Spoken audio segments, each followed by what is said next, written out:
बिस्मिल्लाहिर्रहमानिर्रहीम। अस्सलामुअलैकुम। मोहतरम नाज़रीन, खिज़र अलैहिस्सलाम कौन हैं? नबी हैं या फरिश्ता या वलीउल्लाह? खिज़र अलैहिस्सलाम ज़िंदा हैं या फौत हो चुके हैं? खिज़र अलैहिस्सलाम कहाँ मौजूद हैं? खिज़र अलैहिस्सलाम की ज़िम्मेदारियाँ क्या हैं? ये ऐसे सवालात हैं कि जिनके बारे में हर कोई जानना चाहता है, बल्कि अक्सर लोग तो हज़रत खिज़र अलैहिस्सलाम के साथ मुलाकात करने के भी ख्वाहिशमंद होते हैं कि उनकी खिज़र अलैहिस्सलाम से मुलाकात हो जाए। आज की इस खास वीडियो में हम आपको कुरान और हदीस की रोशनी में हज़रत खिज़र अलैहिस्सलाम के बारे में मुकम्मल तफसीलात बताएंगे और खिज़र अलैहिस्सलाम के जो वाक़यात कुरान और हदीस में मनकूल हैं वो भी आपके गोश गुजार करेंगे। वीडियो इंतहाई अहम और दिलचस्प होने वाली है, लिहाजा वीडियो को आपने मुकम्मल देखना है। मुकम्मल वीडियो देखने पर आपके इल्म में खातिर खा इजाफा होगा। नाज़रीन, आपको बताते चलें कि हज़रत खिज़र अलैहिस्सलाम का नाम बलिया बिन मलकान था। आप अलैहिस्सलाम का लक़ब खिज़र था और कुनियत अबुल अब्बास थी।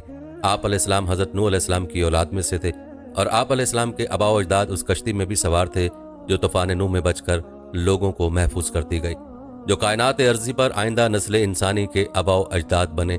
रिवायत बताती है कि खिज़र का लक़ब पाने की वजह यह है कि आप अलैहिस्सलाम जहाँ बैठते वहाँ सब्ज़ा उगाता, जहाँ कदम रखते सब्ज़ा नमूदार हो जाता। खिज़र के मानी सब्ज़ के हैं, इसलिए आप अलैहिस्सलाम का लक़ब खिज़र था।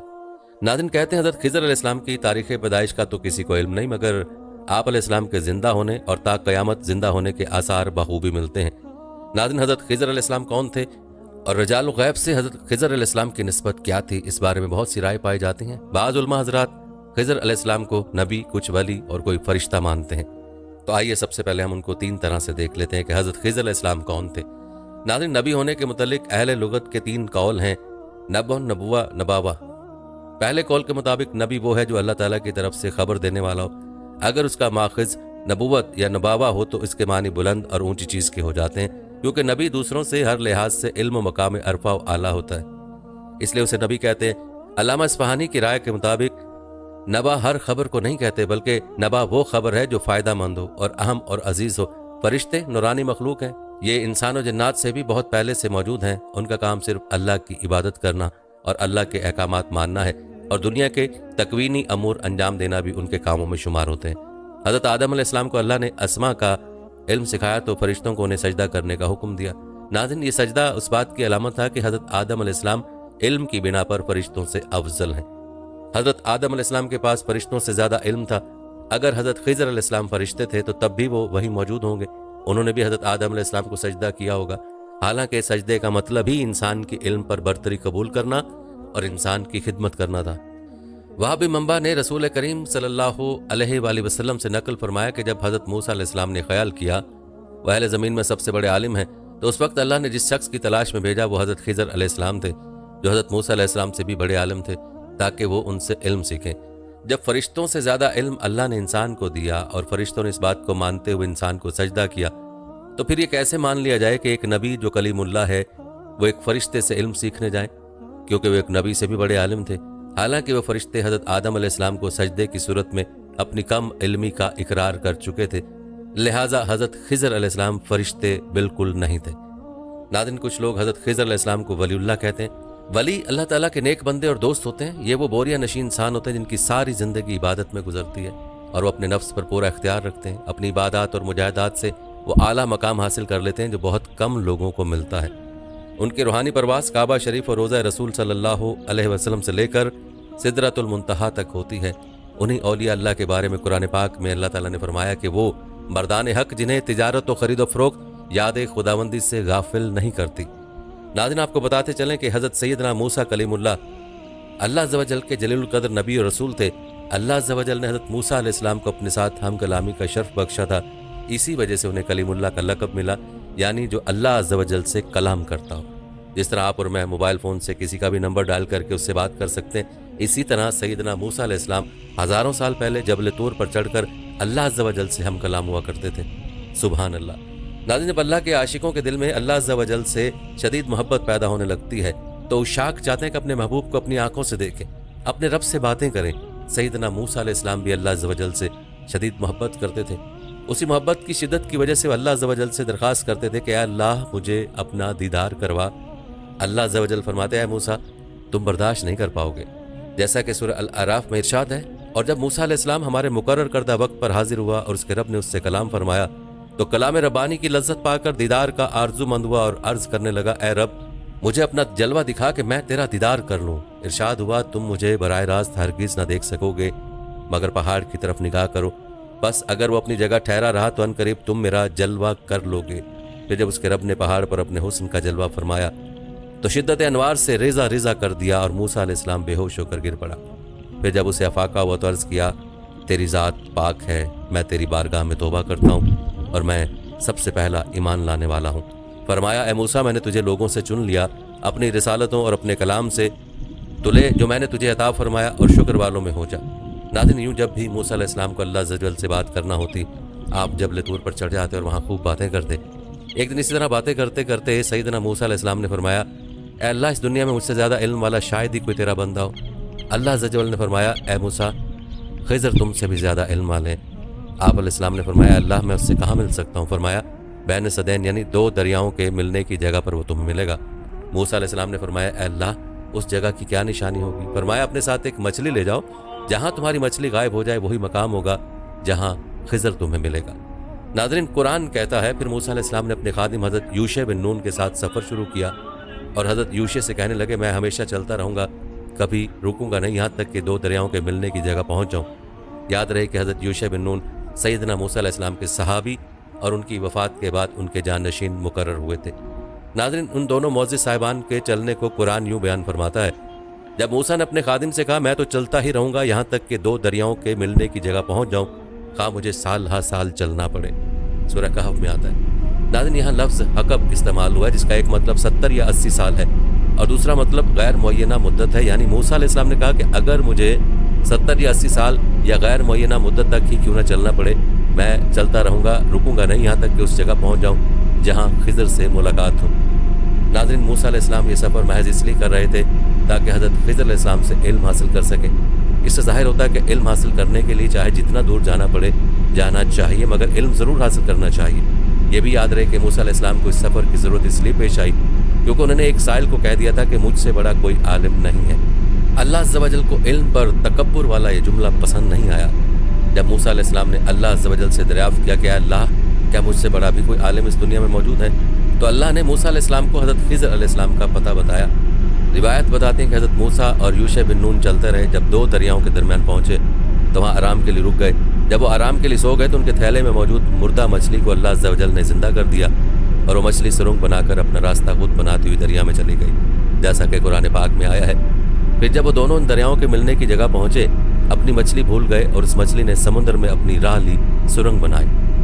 रिवायत बताते हैं कि जब मछली थैले से निकलकर दरिया में चली गई तब मूसा अलैहिस्सलाम नींद फरमा रहे थे, जबकि उनके खादिम ने मछली को अपनी आंखों से देखा और सोचा कि बाद में मूसा अलैहिस्सलाम को बताऊंगा, लेकिन फिर वो भी सो गए और बाद में बताना भूल गए। जैसा कि कुरान फरमाता है, मूसा का गुलाम बताना भूल गया क्योंकि शैतान ने उसे वाक़या भुला दिया। रिवायत बताते हैं कि जब वो नींद से उठे तो दोबारा सफ़र जारी रखा, मज़ीद एक दिन और उसके बाद पूरी रात सफ़र करके जब अगला दिन आया तो मूसा अलैहिस्सलाम को थकावट और भूख महसूस हुई। अपने साथी खादिम यूशे बिन नून को कहने लगे, हमारा खाना लाओ, बेशक हमें इस सफ़र में बड़ी मुशक्क़त का सामना हुआ। ये भूख और थकावट उन्हें पहले पेश नहीं आई थी। इसमें अल्लाह की हिकमत थी कि अपनी मछली याद करें और वापस उस जगह आएँ। हज़रत यूशे बिन नून को याद आया कि मछली तो फलां जगह ही दरिया में चली गई थी। हज़रत यूशे ने कहा, सुनिए तो, क्या आपने देखा जब हम उस जगह पत्थर पर टेक लगाकर आराम कर रहे थे, मछली तो वहीं जिंदा होकर दरिया में चली गई थी और अजीब तरीके से उसने अपना रास्ता बनाया था। मैं बताना भूल गया, शैतान ने मुझे भुला दिया। मूसा अलैहिस्सलाम फरमाने लगे, यही तो हम चाहते थे, हम उसी जगह की तलाश में थे, यही वो जगह है जिसकी निशानी मुझे बताई गई थी, खिज़र वहीं पर मिलेंगे। फिर वो दोनों अपने पाँव के निशान देकर वापस चलते चलते उसी जगह पर आते हैं। वहाँ उन्हें अल्लाह का एक ऐसा बंदा मिलता है जिसके पास अल्लाह के नबी मूसा अलैहिस्सलाम से भी ज़्यादा इल्म था। जैसा कि अल्लाह कुरान पाक में फरमाता है, बोला, भले देखिए तो जब हमने उस चट्टान के पास जगह ली थी तो बेशक मैं मछली को भूल गया और मुझे शैतान ही ने भुला दिया कि मैं उसका जिक्र करूं। उसने तो समुद्र में अपनी राह बना ली। अजीब बात है, मूसा ने कहा, यही तो हम चाहते थे। तो पीछे पलटे अपने कदमों के निशान देखते हुए तो हमारे बंदों में से एक बंदा पाया जिसे हमने अपने पास से रहमत दी और उसे अपना इल्म लदनी अता किया। नाज़रीन, आपको बताते चले कि इल्म लदनी के बारे में मुफस्सिरीन फरमाते हैं, ये बातिन का इल्म है जो अल्लाह अज़्ज़ व जल ने ख़ुसूसन हज़रत खिज़र अलैहिस्सलाम को अता फरमाया। यहाँ तक कि अपने नबी मूसा अलैहिस्सलाम को भी कहा कि खिज़र आपसे ज़्यादा इल्म वाले हैं। अहले इल्म फरमाते हैं, इल्म लदनी वो इल्म है जो बग़ैर किसी खारिजी सबब के खुद ब खुद कल्ब यानी दिल में मनजानिब अल्लाह आता हो इसे इल्म रब्बानी, इल्म अताई या इल्म वहबी भी कहते हैं। नाज़रीन, इमाम गज़ाली फरमाते हैं, लदनी वो इल्म है जिसके हसूल में नफ्स और हक ताला के दरमियान कोई वास्ता ना हो। इल्म लदनी बमंज़िला रोशनी के है कि सिराज गैब से कल्ब साफ़ व शफाफ पर वाक़ई होती है। नाज़रीन, हदीस रसूल सल्लल्लाहु अलैहि वसल्लम के मुताबिक जब मूसा अलैहिस्सलाम और यूशा बिन नून वापस उस जगह पहुंचे तो मूसा अलैहिस्सलाम ने देखा कि एक शख्स सफ़ेद चादर ओढ़े आराम फरमा रहा है। आप समझ गए यही खिज़र है। आपने करीब आकर सलाम अर्ज़ किया। खिज़र ने कहा, आपकी सरज़मीन में सलाम कहाँ? फरमाया, मैं मूसा हूँ। खिज़र ने कहा, बनी इसराइल का मूसा? फरमाया, जी हाँ। फिर मूसा अलैहिस्सलाम ने हज़रत खिज़र अलैहिस्सलाम से कहा, क्या मैं आपकी अताअत करूँ इस शर्त पर कि अल्लाह अज़्ज़ व जल ने जो इल्म आपको सिखाया है वो आप मुझे भी सिखाएंगे? खिज़र अलैहिस्सलाम ने कहा, ए मूसा, आप मेरे साथ हरगिज़ सब्र नहीं कर सकेंगे, और आप सब्र कर भी कैसे सकते हैं जबकि आपके इल्म में वो शामिल नहीं जो मैं जानता हूँ। मुफस्सिरीन फरमाते हैं, हज़रत खिज़र अलैहिस्सलाम ने इसलिए फरमाया कि वो जानते थे कि अम्बिया अमूर मुनकरा और ममनुआ देखने पर सब्र कर ही नहीं सकते, क्योंकि अम्बिया की शरीयत में ऐसे काम करने से सख्ती से मना किया जाता है। हदीस में आता है, हज़रत खिज़र अलैहिस्सलाम ने सैयदना मूसा अलैहिस्सलाम से कहा, एक इल्म अल्लाह अज़्ज़ व जल ने मुझे ऐसा अता फरमाया जो आप नहीं जानते, और एक इल्म आपको अल्लाह अज़्ज़ व जल ने ऐसा अता फरमाया जो मैं नहीं जानता। नाज़रीन, मुफस्सिरीन कहते हैं कि जो इल्म खिज़र अलैहिस्सलाम को अता हुआ वो बातिन या मुकाशिफा का इल्म लदनी है, और जो इल्म सैयदना मूसा अलैहिस्सलाम को अता हुआ वो इल्म शरीयत है। अलबत्ता खिज़र ने कहा कि ए मूसा, आप हरगिज़ सब्र नहीं कर सकेंगे क्योंकि आपको वो इल्म नहीं जो मुझे अता हुआ है। तो सैयदना मूसा अलैहिस्सलाम ने फरमाया, इंशाअल्लाह अगर अल्लाह ने चाहा तो आप मुझे साबिर पाएंगे और मैं आपके किसी काम में मुखालफत नहीं करूँगा। खिज़र ने कहा, अगर इसरार करते हैं तो ठीक है, मगर याद रखें मुझसे किसी बाबत कोई सवाल नहीं करना जब तक मैं खुद उसके मुतल्लिक आपको न बता दूं। मूसा अलैहिस्सलाम ने कहा, ठीक है। यहाँ दोनों के दरमियान मुआहदा तय पा गया और दोनों चल पड़े। अब वो दोनों साथ चले, यहाँ तक कि एक कश्ती देखी, दोनों उसमें सवार हो गए। कश्ती वाले हज़रत खिज़र अलैहिस्सलाम को पहले से ही जानते थे, इसलिए उनसे किराया नहीं मांगा, बल्कि ऐसे ही मुफ्त में सवार कर लिया। जब कश्ती दरिया के बीच पहुंची तो खिज़र अलैहिस्सलाम ने अपने थैले से हथौड़ा निकालकर कश्ती के फर्श से एक या दो तख्ते तोड़कर उखाड़ दिए। मूसा अलैहिस्सलाम चूंकि एक नबी थे और शरीयत में ऐसे हरकत करना सख्त मना है जिससे दूसरों की जिंदगी खतरे में पड़ जाए, आपसे रहा ना गया। फौरन बोल उठे कि ए खिज़र, ये आपने क्या कर दिया? क्या इसलिए तख्ते तोड़ दिए कि कश्ती वालों को डबो दें? ये तो आपने बड़ी खतरनाक बात कर दी। खिज़र अलैहिस्सलाम ने कहा, ए मूसा, क्या मैंने कहा नहीं था कि आप हरगिज़ सब्र नहीं कर सकेंगे? मूसा अलैहिस्सलाम ने कहा, ए खिज़र, मेरी भूल पर मुझे ना पकड़ें और मेरे काम में मेरे लिए तंगी मत कीजिए। अलबत्ता वो दोबारा साथ चले। जब कश्ती से उतरे तो देखा कि एक मैदान में कुछ बच्चे खेल रहे थे। जो बच्चा उन सब में खूबसूरत था, खिज़र अलैहिस्सलाम ने उसे पकड़कर गला दबाकर कत्ल कर दिया। मूसा अलैहिस्सलाम से रहा ना गया, क्योंकि किसी नाबालिग बच्चे को कत्ल करना तो कश्ती वालों को डुबोने से भी बदतर और बहुत बड़ा खतरनाक काम था। मूसा अलैहिस्सलाम सब्र न कर सके और फौरन बोल पड़े कि ए खिज़र, ये क्या कर रहा है? इस मासूम बच्चे को बगैर किसी वजह के कत्ल कर दिया।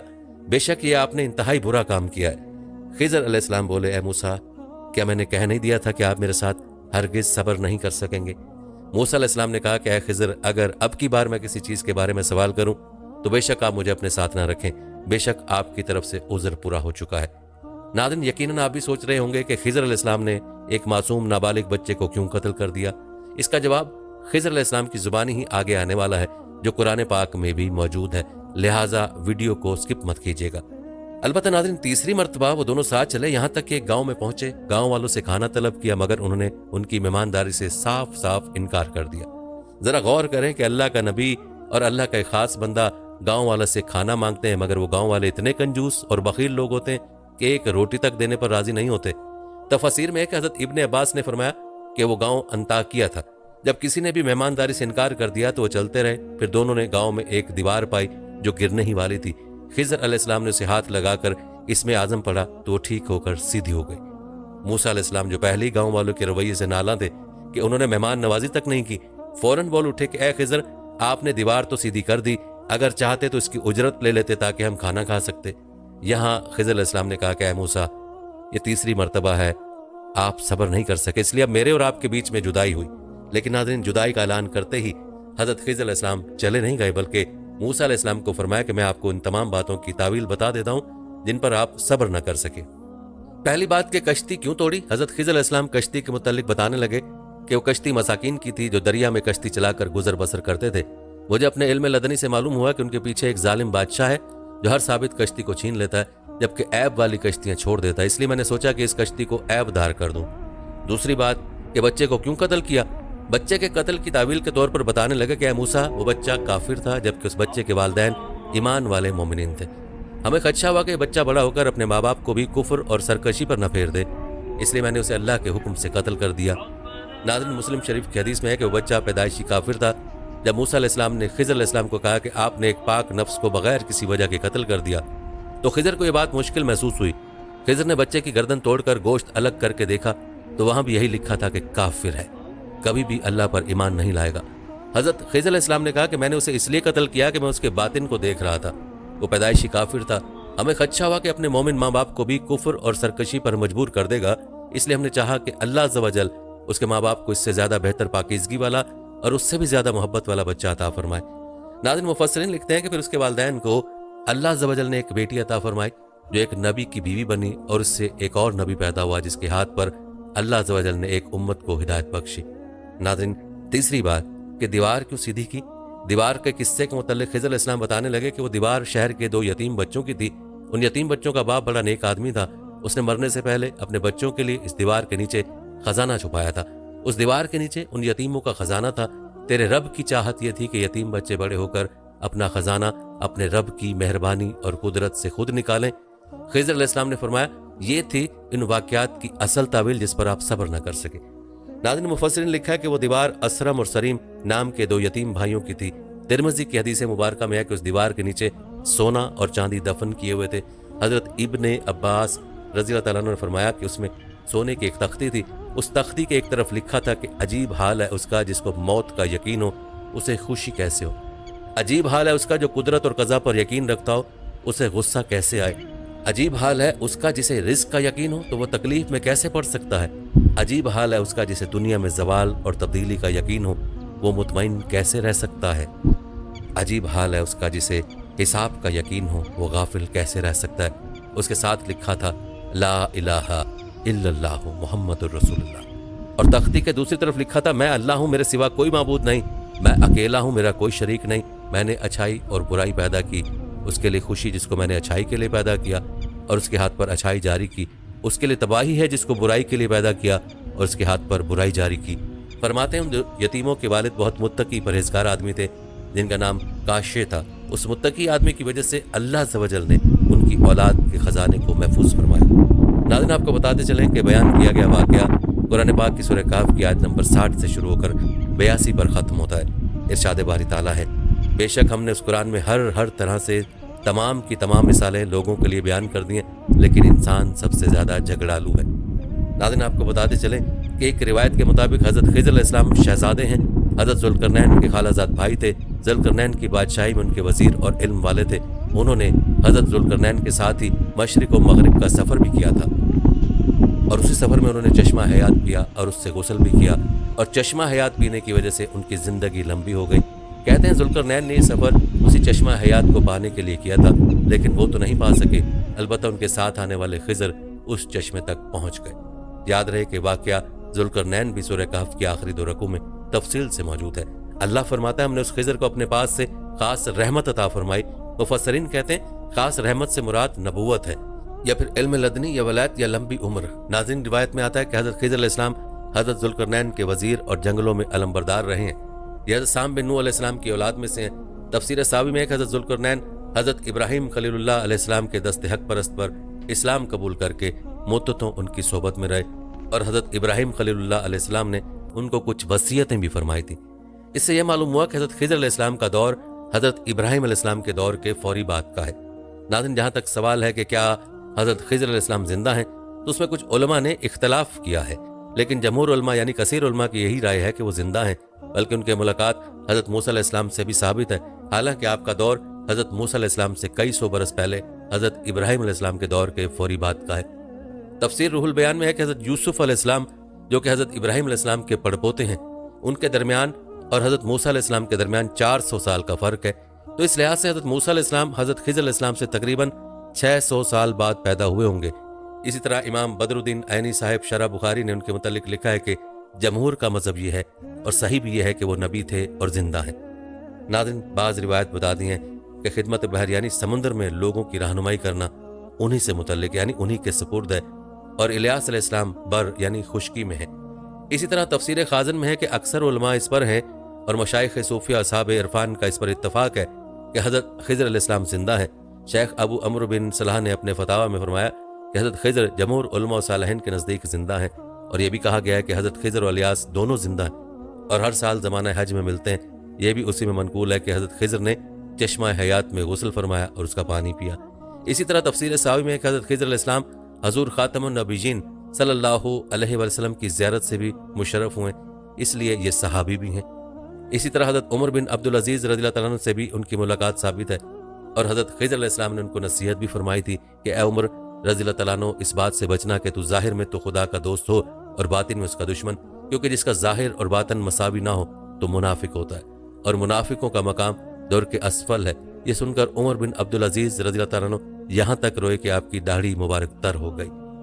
ناظرین، کے علاوہ اور بھی بزرگان دین سے ان کے ملاقات کا ذکر کیا ہے۔ البتہ جہاں تک آب حیات کی حقیقت کی بات ہے تو آب حیات کے متعلق بہت اختلاف ہے۔ بعض لوگ اس کو ایک افسانے کے علاوہ کچھ نہیں کہتے، کیونکہ آب حیات کا تذکرہ نہ قرآن میں ہے نہ کسی صحیح حدیث میں۔ ہاں، کچھ علماء کرام نے اس کا تذکرہ اپنی تفسیر میں حضرت ذوالقرنین کے پہلے سفر کے زمرے میں کیا ہے، جس کی تفسیر خزائن العرفان میں نقل ہے کہ حضرت ذوالقرنین نے پرانی کتابوں میں پڑھا تھا کہ سام بن نوح علیہ السلام کی اولاد میں سے ایک شخص چشمہ حیات سے پانی پی لے گا تو اس کو موت نہ آئے گی۔ اس لیے حضرت ذوالقرنین نے مغرب کا سفر کیا۔ آپ کے ساتھ حضرت خضر علیہ السلام بھی تھے۔ وہ تو آب حیات کے چشمے پہ پہنچ گئے، اس کا پانی بھی پی لیا، مگر حضرت ذوالقرنین کے مقدر میں نہیں تھا، وہ محروم رہ گئے۔ اس سفر میں آپ جانب مغرب روانہ ہوئے تو جہاں تک آبادی کا نام و نشان ہے وہ سب منزلیں طے کر کے آپ ایک ایسے مقام پر پہنچے کہ انہیں سورج غروب کے وقت ایسا نظر آیا کہ وہ ایک سیاہ چشمے میں ڈوب رہا ہے، جیسا کہ سمندری سفر کرنے والوں کو آفتاب سمندر کے کالے پانی میں ڈوبتا نظر آتا ہے۔ وہاں ان کو ایک ایسی قوم ملی جو جانوروں کی کھال پہنے ہوئی تھی، اس کے سوا کوئی دوسرا لباس ان کے بدن پر نہیں تھا، اور دریائی مردہ جانوروں کے سوا ان کی غذا کا کوئی دوسرا سامان نہیں تھا۔ یہ قوم ناسک کہلاتی تھی۔ حضرت ذوالقرنین نے دیکھا کہ ان کے لشکر بے شمار ہیں اور لوگ بہت ہی طاقتور اور جنگجو ہیں، تو حضرت ذوالقرنین نے ان لوگوں کے گرد اپنی فوجوں کا گھیرا ڈال کر ان لوگوں کو بے بس کر دیا۔ چنانچہ کچھ تو مشرف بے ایمان ہو گئے، کچھ آپ کی فوجوں کے ہاتھوں مقتول ہو گئے۔ البتہ ناظرین، روایت سے یہ ثابت ہوتا ہے کہ حضرت خضر اور الیاس جمہور علماء و صالحین کے نزدیک زندہ ہیں اور ہر سال زمانہ حج میں ملتے ہیں، اور یہ کہ حضرت خضر نے چشمہ حیات میں غسل فرمایا اور اس کا پانی بھی پیا تھا۔ واللہ اعلم بالصواب۔ ناظرین، یہاں پر یہ امر قابل غور ہے کہ سیدنا موسیٰ علیہ السلام کو براہ راست حضرت خضر علیہ السلام کا ٹھکانہ یا مستقر نہیں بتایا گیا، بلکہ کچھ نشانیاں بتائی گئیں کہ جس جگہ دو سمندر ملتے ہیں اور مردہ مچھلی زندہ ہو جائے تو وہی خضر علیہ السلام کا مسکن ہوگا۔ علامات و نشانیاں بتانے کی منشا اس دی یہ تھی کہ خضر کو تلاش کیا جائے تاکہ تا قیامت یہ اصول وضع کر دیا جائے کہ اولیاء اللہ کی تلاش کی جاتی ہے، اہل اللہ خود نہیں ملتے بلکہ انہیں ڈھونڈا جاتا ہے۔ اسی لیے اکابر اولیاء صلحاء ہمیشہ تلاش خضر میں سرگردہ رہے تاکہ فیض خضری میسر آ سکے۔ ناظرین، یاد رہے کہ حضرت خضر علیہ السلام کی شخصیت علم اور رحمت کی بنا پر ایک مینار نور کی حیثیت رکھتی ہے۔ اولیاء حضرت خضر علیہ السلام کی تلاش، ان سے ملاقات، ان سے کسب فیض کے منتظر رہتے ہیں۔ روایت بتاتی ہیں کہ اس تلاش و ملاقات میں اکثر اولیاء کامیاب و کامران بھی ٹھہرے۔ بعض صوفیہ نے دعویٰ کیا کہ انہوں نے حضرت خضر علیہ السلام سے خرقہ طریقت پایا ہے، جبکہ کئی اولیاء کو آپ نے اوراد و وظائف عطا کیے۔ اسی طرح چند ایک اولیاء نے جنگلوں اور بیابانوں میں ملاقات کر کے آپ سے کسب فیض کیا۔ روایت کے مطابق شیخ محی الدین ابن عربی نے حضرت خضر علیہ السلام سے خرقہ ولایت حاصل کیا۔ اسی طرح حکیم ترمذی فرماتے ہیں کہ 3 سال تک حضرت خضر علیہ السلام ان کی تعلیم و تربیت ان کے گھر میں فرماتے رہے۔ اسی طرح صوفیہ میں بلند مقام رکھنے والے حضرت خواجہ بختیار کاکی بھی حضرت خضر علیہ السلام سے فیض و برکات سمیٹتے رہے۔ ناظرین، صوفیہ کے بقول حضرت خضر علیہ السلام لوگوں کی تعلیم و تربیت کے لیے مقرر ہیں، خصوصاً علماء و صلحاء کی علمی اور روحانی ترقی کے لیے مدد فرماتے ہیں۔ مزید یہ کہ مالی مشکلات کا شکار عام غریب لوگوں کی مالی اعانت بھی فرماتے رہتے ہیں۔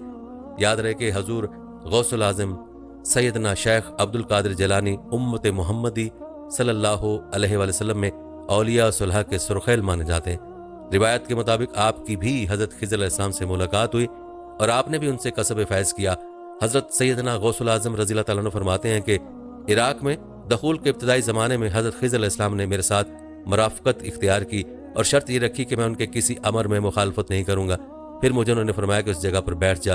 میں 3 سال تک وہاں بیٹھا رہا، یہاں تک کہ حضرت خضر علیہ السلام ہر سال میرے پاس تشریف لاتے اور فرماتے کہ اپنی جگہ پر بیٹھے رہنا۔